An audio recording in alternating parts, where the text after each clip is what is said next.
Video uploader है ना, वो भी बहुत ज्यादा वो हो गया है।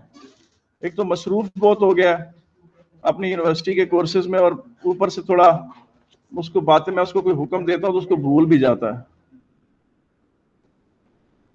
अभी बंदोबस्त करते हैं इसका।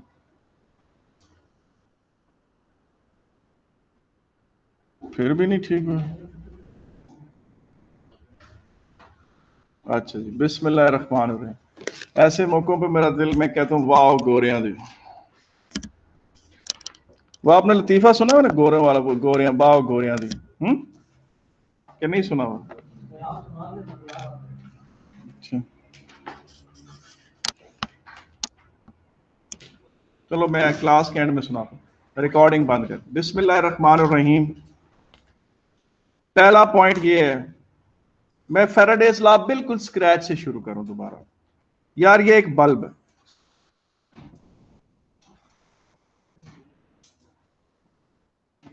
आप ये चीज देखें, आप जब स्विच एस क्लोज करते हैं तो ये पॉजिटिव और ये नेगेटिव है। करंट फ्लो करता है तो ये बल्ब क्या करता है? जलता है। बेटा जब आप स्विच क्लोज करते हैं तो क्या होता है बेटा? ये बल्ब क्या करता है? जलता है और रोशनी निकालता है। इसमें क्या हो रहा है? बैटरी से केमिकल एनर्जी इलेक्ट्रिकल एनर्जी में कन्वर्ट हो रही है और फिर हीट और लाइट एनर्जी में कन्वर्ट हो रही है। लेकिन अगर मैं आपसे ये कहूं कि मुझे इस बल्ब को जलाना है और बैटरी भी नहीं इसको प्रोवाइड करनी, ऐसे रखना है, तो कैसे ये बल्ब जलेगा? इस सर्किट में तो कोई बैटरी भी नहीं है और मेरा दिल है कि ये बल्ब जले और मेरे पास बैटरी भी नहीं है। तो बेटा इस सवाल का जवाब 1831 में फैराडे ने दिया। इस सवाल का जवाब 1831 में फैराडे ने दिया, जब उसने ये बात बताई कि जनाब आप अगर फर्ज करें कि यूं कर लें, आप मैग्नेट ले लें,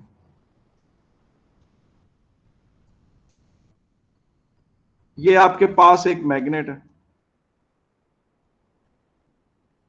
और ये वायर है और यहां बल्ब लगा हुआ है, और नोट करें कि इस सर्किट में कोई बैटरी नहीं है।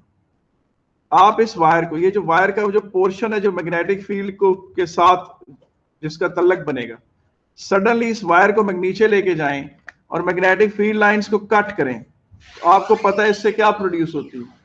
वोल्टेज प्रोड्यूस होती है। बेटा when the wire A B moves in the downward direction, when the wire AB moves in the downward direction, it cuts the magnetic field, and when it cuts the magnetic field, EMF is induced in the wire and the current exists and the bulb lights. ठीक है कि नहीं?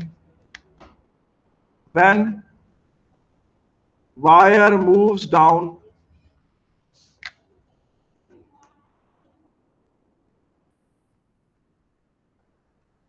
it cuts the magnetic field. It cuts the magnetic field. When wire moves down, it cuts the magnetic field, and an EMF is induced in it.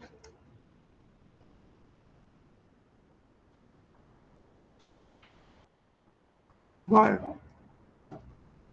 This EMF lasts only for the duration when the wire is cutting magnetic field.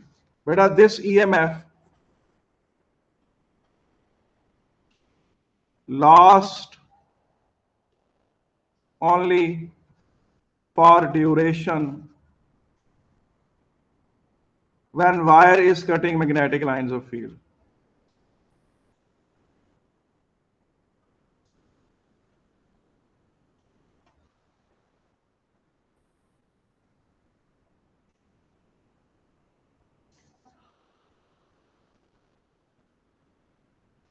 This EMF lasts only for duration when wire is cutting magnetic lines of field. जब wire magnetic lines of field को cut करती है तो उससे बेटा ये बिजली पैदा होती है। अच्छा, ये चीज आपको पता है, this was discovered by Faraday. This was discovered by what?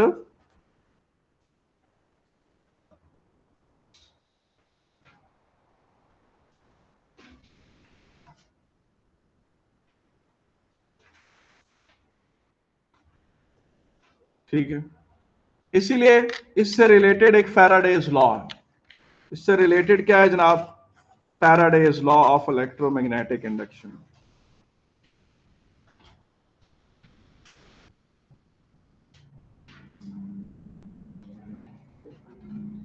Faraday's law of electromagnetic induction.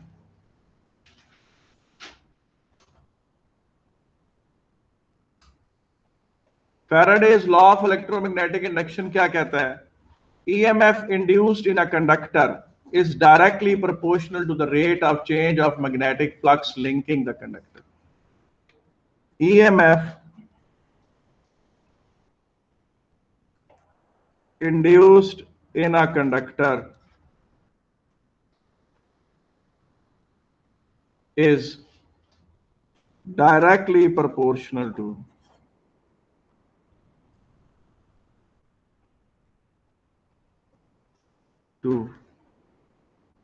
rate of change of magnetic flux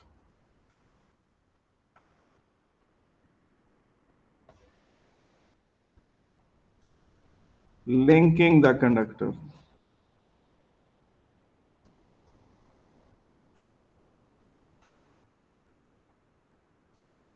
EMF induced in a conductor is directly proportional to the rate of change of magnetic flux linking the conductor.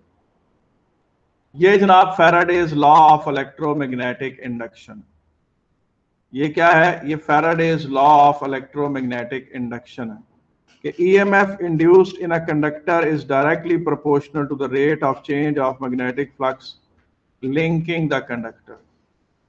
आगे चलते हैं और अगली बात हम पढ़ते हैं, इसको मैथमेटिकली एक्सप्रेस किस तरह से करेंगे? How will you right it mathematically? इस बात को आप मैथमेटिकली किस तरह से लिख के दिखेंगे?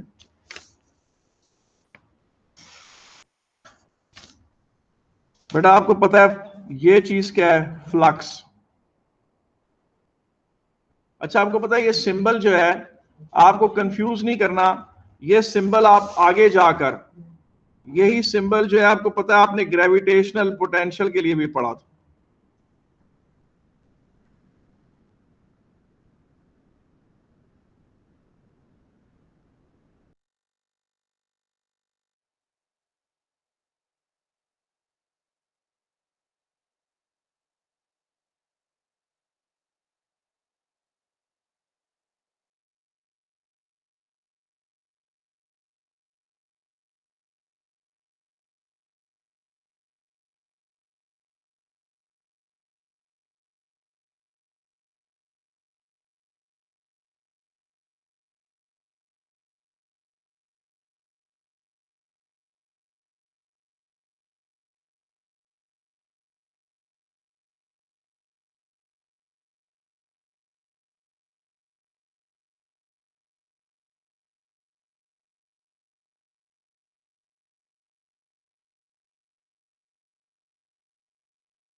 फिर उल्टा हुआ होगा, 2 दफा तो इसको उल्टाना पड़ता है कसम से।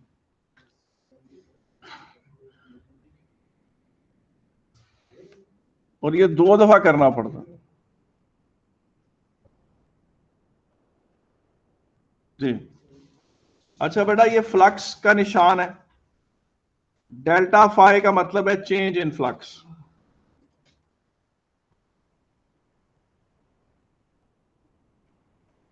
डेल्टा फाई का मतलब है चेंज इन फ्लक्स, और delta phi over delta T ये क्या चीज है जी? Rate of change of flux. इसे क्या कहते हैं? Rate of change of flux.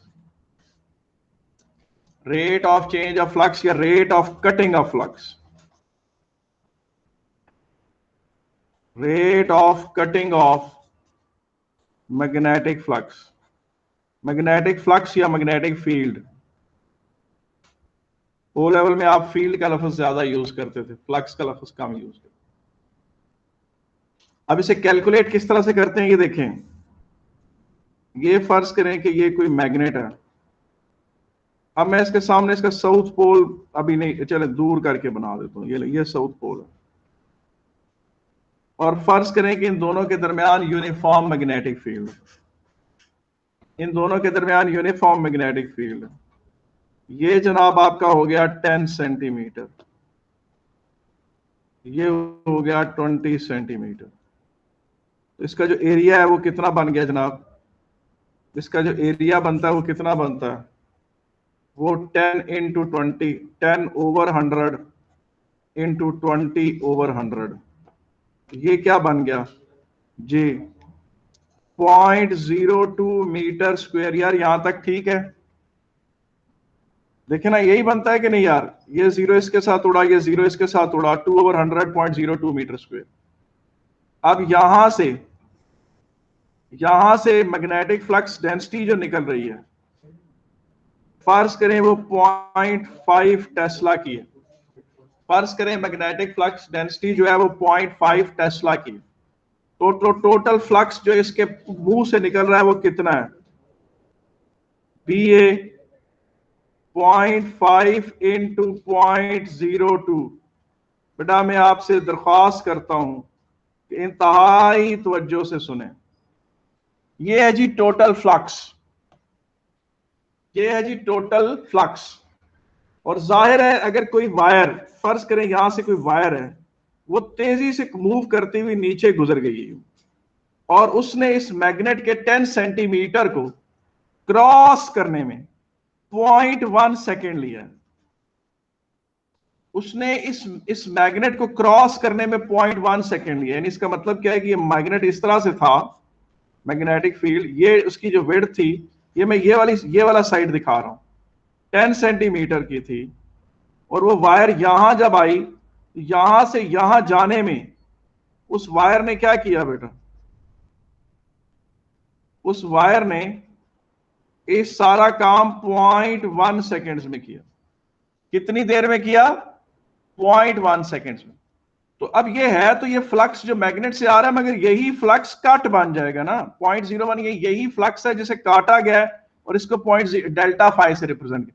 यही फ्लक्स जब वायर ने काट दिया तो इसके साथ डेल्टा लग गया।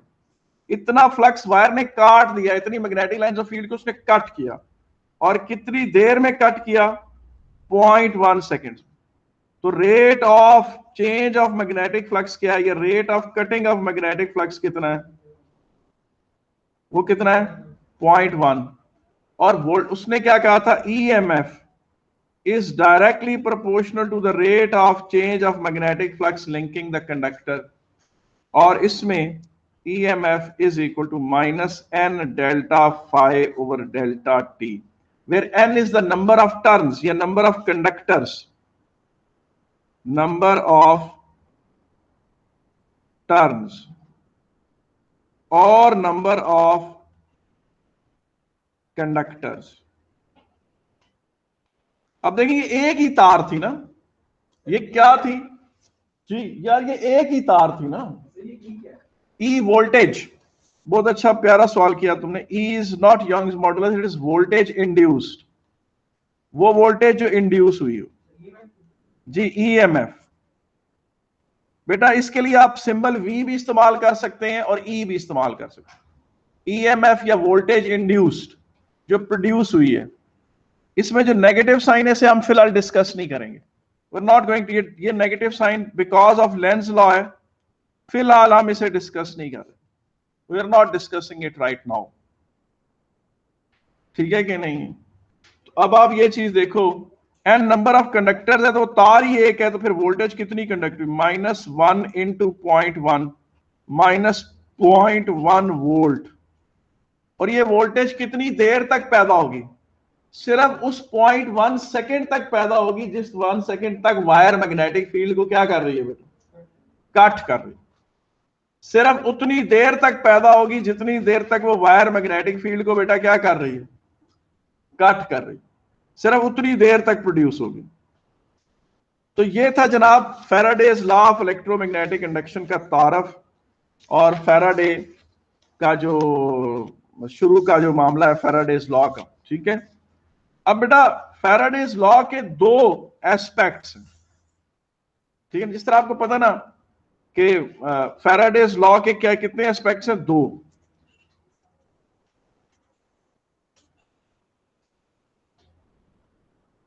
उसका एक एस्पेक्ट नंबर 1 क्या है? एस्पेक्ट नंबर 1 ये है कि जिस तरह ये मैग्नेट था,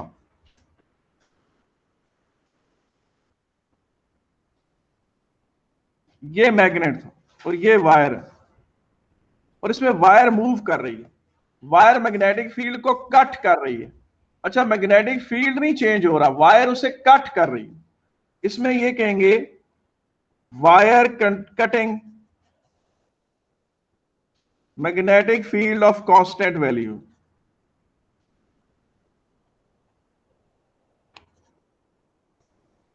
magnetic field of constant value, इसी को इस तरह से कहते हैं moving a conductor in a magnetic field, constant magnetic field. इसी को आप यूं भी लिख सकते हैं, moving a conductor, moving a conductor in a magnetic field of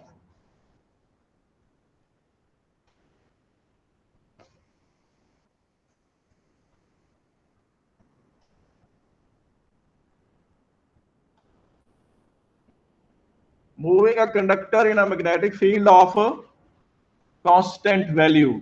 ठीक है ना, ये moving a conductor in a magnetic field of what, constant value. तो ये आपके पास जो है एक बात है। और इसका एस्पेक्ट नंबर 2 क्या है? अच्छा, ये चीज ही आगे फिर लिंक होती है जनरेटर से। यही चीज आगे जाकर किससे बेटा लिंक होती है? जनरेटर से। ठीक है, और आगे एक एस्पेक्ट नंबर 2 क्या है इसका, कि जिस तरह आप फर्ज करें, आपने ये भी तो पढ़ा था ना कि ये कॉइल है, ये कॉइल है और इसमें ये मैग्नेट है। इस मैग्नेट को सडनली आप थ्रस्ट इन करें कॉइल में तो क्या होगा? इस मैग्नेट को सडनली कॉइल में थ्रस्ट इन करें तो कॉइल तो रुकी हुई है, मगर वो मैग्नेटिक फील्ड स्ट्रांग होगा जो पहले वीक था। So when the coil moves into the when the magnet moves into the coil, the magnetic field becomes stronger. इसे कहेंगे changing magnetic field.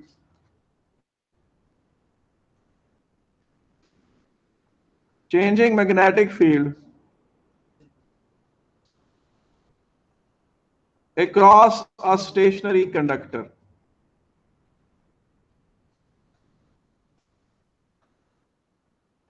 और ये चीज बेटा आगे जाकर ट्रांसफार्मर से लिंक होती है।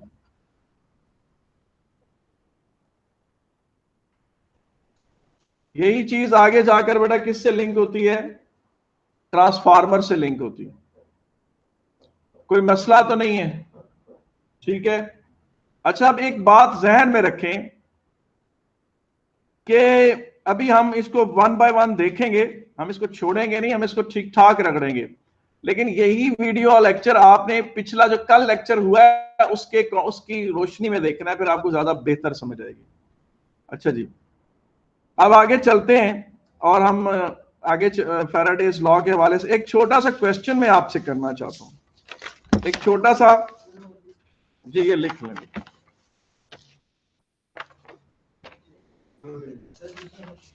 आई एम सॉरी, हमारे एक सर थे यूनिवर्सिटी में ना, वो बोला करते थे I am sorry for my mistake. तो उनका ये बहुत फेमस सेंटेंस होता था, I am sorry for my mistake, और बच्चे फिर उन्हीं के स्टाइल में, उन्हीं के अंदाज में सारे बोलते थे I am sorry for my mistake. और उन सर का नाम था सर रऊफ।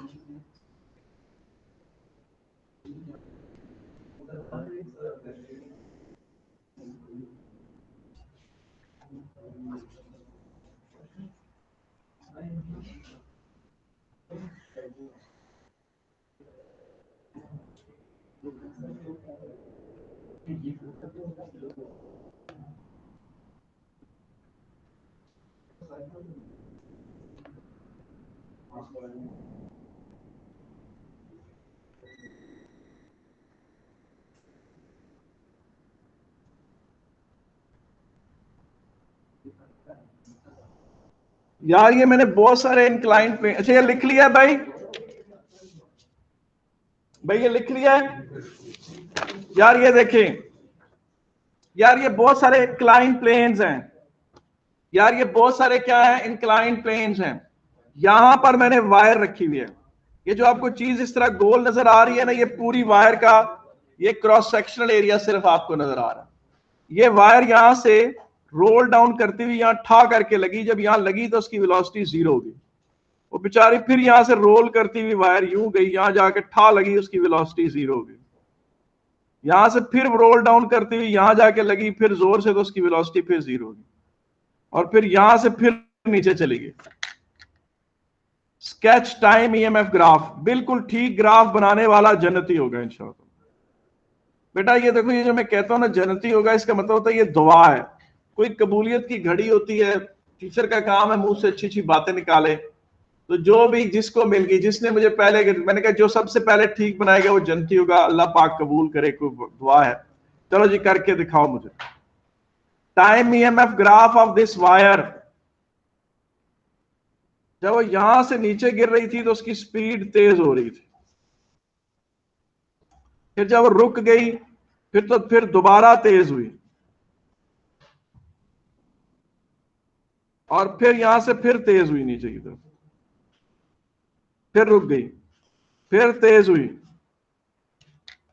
जी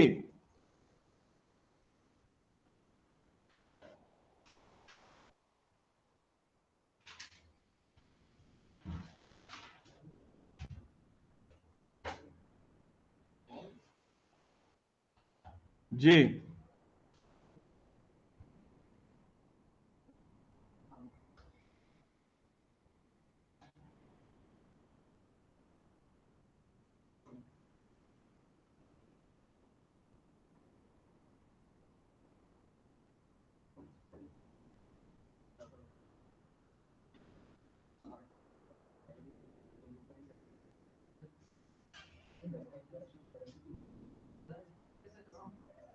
इधर ला के दिखाओ।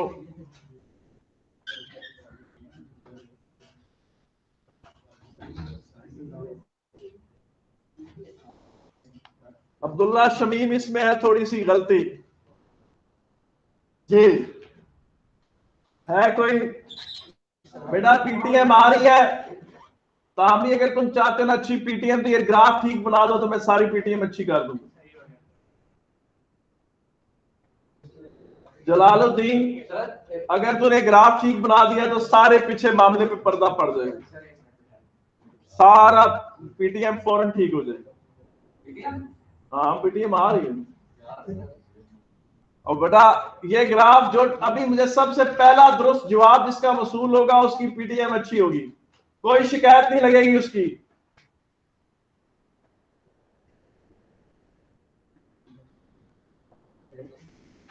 उसकी सारी बैंकिंग शंकिंग सब कवर हो जाएगी, कुछ भी नहीं बोलूंगा।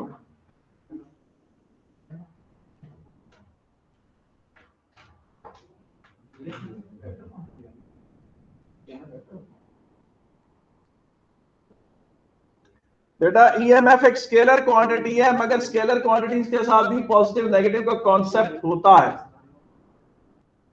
लेकिन आप एक मैं इशारा दे दूं तो फिर फौरन आप ठीक कर देंगे, इसलिए मैं नहीं बोल रहा।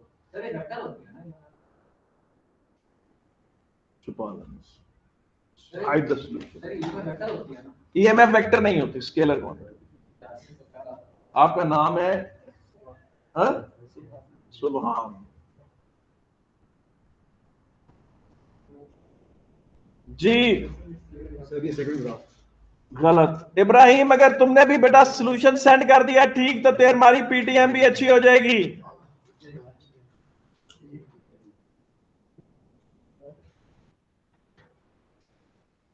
जी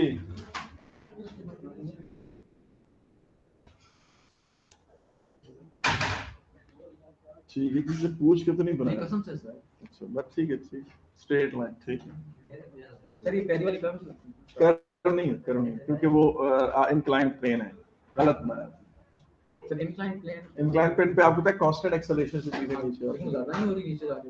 अच्छा कांस्टेंट यार, इंक्लाइन प्लेन पे down the motion constant acceleration होती है। कांस्टेंट एक्सेलरेशन का मतलब होता है वेलोसिटी कांस्टेंट रेट पर इंक्रीज कर। सही बेटा इंक्लाइन प्लेन पर आपको पता है एक्सेलरेशन क्या होती है, कांस्टेंट होती है। जी अब्दुल्ला शमीम। हाँ नहीं कहा तुमने, डायरेक्शन भी चेंज की है। डैनियल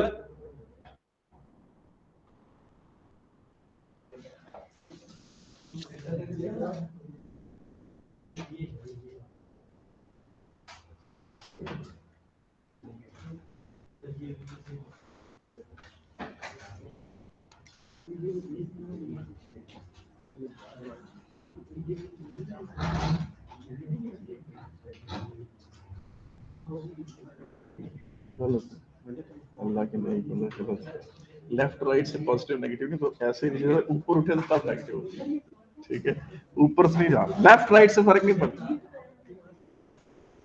बेटा। लेफ्ट राइट से ईएमएफ की डायरेक्शन चेंज नहीं होती, डाउनवर्ड जाते हुए वापस ऊपर उठे तो फिर चेंज होती है। ये वायर मुसलसल नीचे आ रही है, लेफ्ट राइट होने से वोल्टेज की डायरेक्शन चेंज नहीं होगी। ये है इसका ग्राफ। करते हल तो होती खताएं माफ। बेटा लेफ्ट राइट होने से पॉजिटिव नेगेटिव नहीं होता, ये वायर नीचे आ रही है, मैग्नेटिक फील्ड के पर्सपेक्टिव से एक ही डायरेक्शन में ऊपर की तरफ दोबारा उठे तो वोल्टेज नेगेटिव होगी।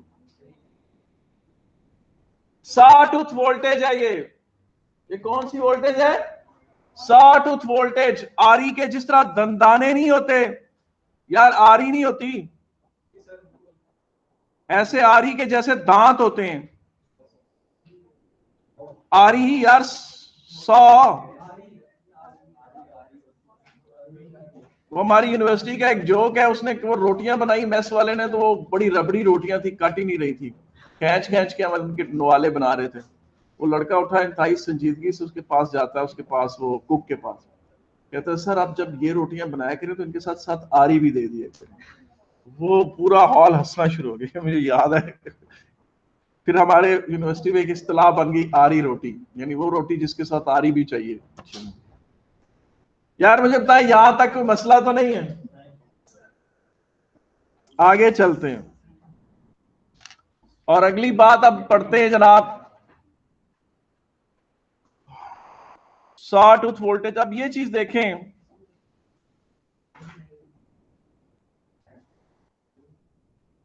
ये देखें यार,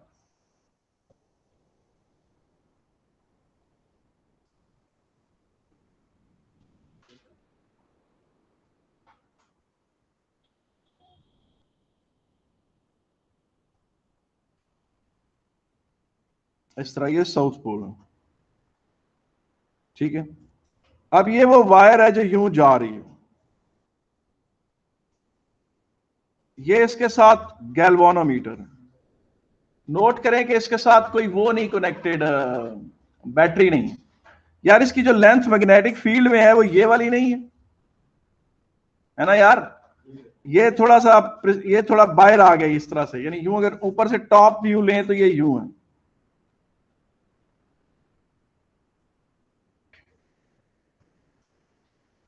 यूं, और ये वाली length, I am talking about this length, ये गैल्वानोमीटर इस तरह लगा हुआ है, यानी यूं ऐसे वायर लगा हुआ। अब जब आप इस वायर को यूं नीचे मूव कराते हैं ऐसे, तो इसमें जो वोल्टेज पैदा होती है, वो वोल्टेज जिसे आप ईएमएफ कहते हैं, वो डायरेक्टली प्रोपोर्शनल टू इट्स की वेलोसिटी है। यानी आप जितना तेज इसे नीचे मूव करवाएंगे, जितना जोर से इस वायर को मैग्नेटिक फील्ड को कट कराएंगे, मैग्नेटिक फील्ड लाइंस कट करेंगी, उतनी ज्यादा वोल्टेज पैदा होगी। बेटा वायर जितना तेजी से मैग्नेटिक फील्ड लाइंस को कट करेगी, उतनी ज्यादा वोल्टेज पैदा होगी। और ये EMF directly proportional to magnetic flux density भी है। जाहिर है मैग्नेट स्ट्रांग होगा तो ज्यादा वोल्टेज पैदा होगी, और ये wire directly proportional to the length of wire in the magnetic field. इसका मतलब वायर अगर मैग्नेट बड़ा होगा, अगर मैग्नेट बड़ा होगा, फर्ज करें ये बड़ा मैग्नेट है, वायर बड़ा, मैग्नेट बड़ा होगा, उसकी length of the wire in the magnetic field भी तो बड़ी होगी ना।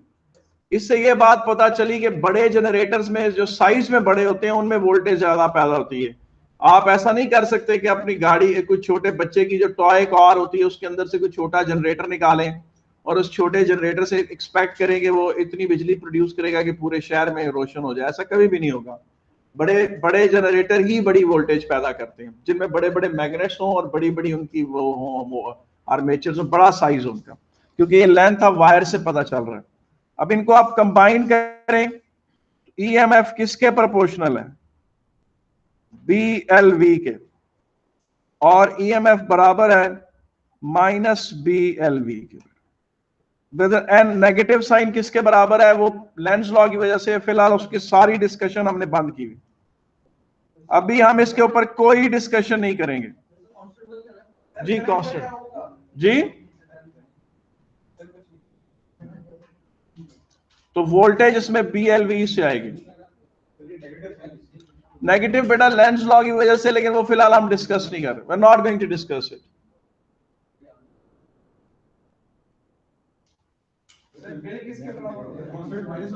जी कांस्टेंट -1 है। बिल बेटा force on a wire carrying current in magnetic field, बिल वो होता। अच्छा जी, एक न्यूमेरिकल पर हम गुफ्तगू खत्म करते हैं।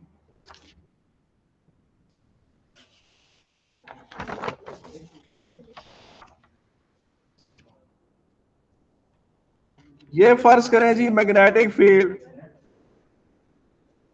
Into the white board paper, ये है जी B इनटू व्हाइट पेपर।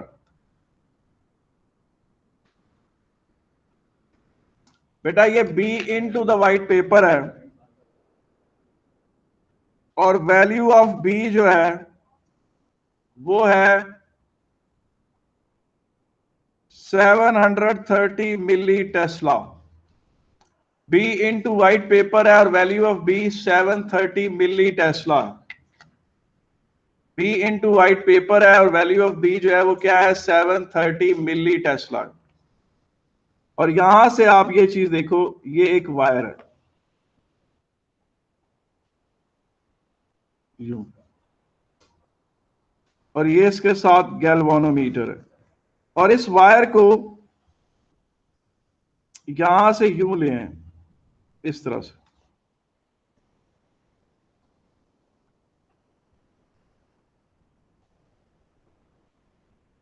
ये यूं आ जाए, और फिर ये यहां इसके साथ कनेक्ट हो रहा है यूं। तो ये 3 तारें इकट्ठी, और यहां से ये लेंथ ऑफ वायर जो है, आप कह लें ये लेंथ हम ले लेते हैं 80 सेंटीमीटर यूं, यानी इन वायर्स की लेंथ 80 सेंटीमीटर। इसको किसी ने ड्रैग किया इस तरफ को, वो इसको इस तरफ ड्रैग करके लाया है, और ये डिस्टेंस है 70 सेंटीमीटर। उसने इनको यहां से ड्रैग किया यूं, ऐसे मूव किया है, और ये डिस्टेंस है 70 सेंटीमीटर, और उसने ये काम 0.2 सेकेंड्स में कर लिया। उसने इन वायर्स को यूं इस तरह से मूव करवाया है। आप मुझे बताएं कि वायर जब यूं मूव होकर आई हैं तो उसने कितना एरिया कितना कट किया बेटा? जी बेटा एरिया कट कितना है?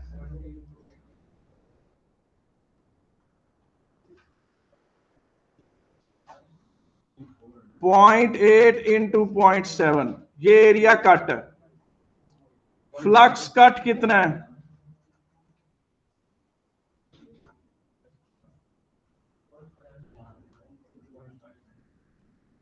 0.73 मल्टीप्लाइड बाय 0.8 इंटू 0.7, ये फ्लक्स कट है। और time in which this flux is cut वो कितना है? 0.2 सेकेंड्स। मैंने कहा यहां से यहां आने में उन्हें 0.2 सेकेंड्स लगे हैं। तो इससे क्या बना जी, क्या बनता है? ये देखिए जी, rate of change of flux कितना है? यार पीछे हो रही हैं बड़ी बातें, दिल चाहता है कि मारू में लाते हैं और सुनाओ इनको सलवातें। सलवातें गालियों को कहते हैं। यहां एन लगा दें तो यहां आ जाता है 3, और नेगेटिव साइन मैंने फिलहाल इग्नोर किया, और ये बन गए वोल्ट्स। क्या? 6.13 वोल्ट्स नेगेटिव। नेगेटिव का डिस्कशन फिलहाल मुकम्मल बंद किया मैंने। बेटा ये था जनाब Faraday's law of electromagnetic induction का तारफ। ठीक है कि नहीं है? इस मौजू पर गुफ्तगू क्या रहेगी? जारी।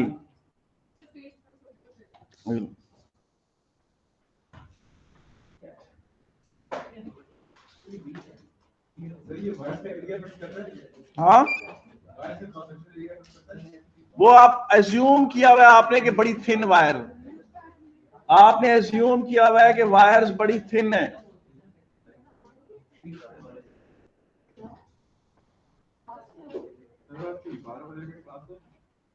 फर्दर मैथ किया सर, ये ठीक है।